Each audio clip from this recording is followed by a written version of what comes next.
Well, it's October 26th, and I'm excited to be back in the stand. Today is kind of overcast and fairly cool. Kind of has that look and feel of a day when a big buck should just be cruising through the timber. Today I'm hunting a stand that I've been to a couple times this season. And I know there's a couple decent 10-pointers in here that I've got on trail camera. But after the last card pull, we discovered an even bigger buck. And he has been through here right in front of the stand 3 different times now. So based on the deer movement we've seen from the stand and where we've seen these bucks moving to and from as they pass by the camera, I have a pretty good idea of where they're bedding. There's some thick ditches over to the east. And then of course there's crop fields to the northwest and west of here. So this seems to be a transition area. Middle of the day we had a kind of a little front push through, a little blast of rain. And then after that the weather's cooled down, the winds have picked up, switched to the north, pressure is rising. So it feels like pretty good conditions to see deer up on their feet tonight. So hopefully that big deer will move through here and we'll at least get a look at him, or hopefully a chance at him. This last week I also made it out to the private ground where I've been hunting that double main beam buck.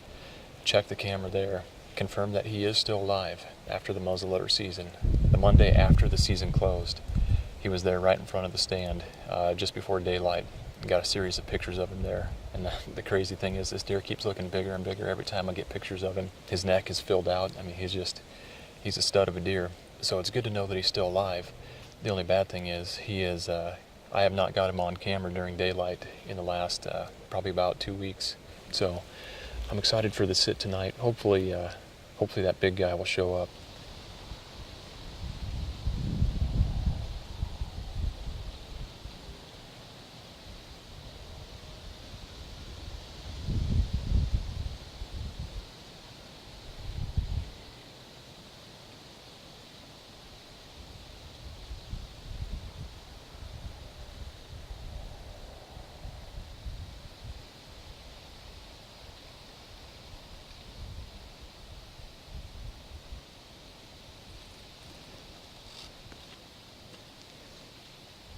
Well, just made it back to the truck.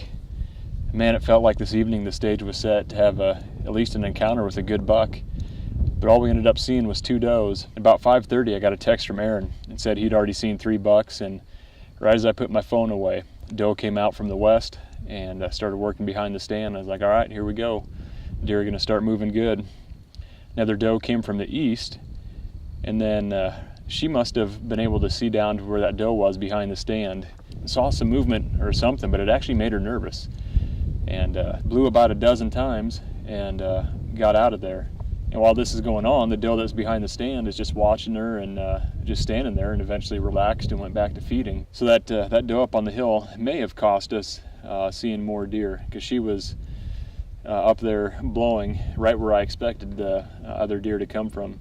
So I'm not sure if that had any effect on the evening or not, but after that we didn't see anything else. Pretty slow evening for me, but man, the weather felt right. I thought for sure one of those bucks that have been getting on the trail camera there in front of the stand would have showed up tonight. So that wraps up another beautiful late October evening. November's just right around the corner, and it's an exciting time of the year to be a bow hunter.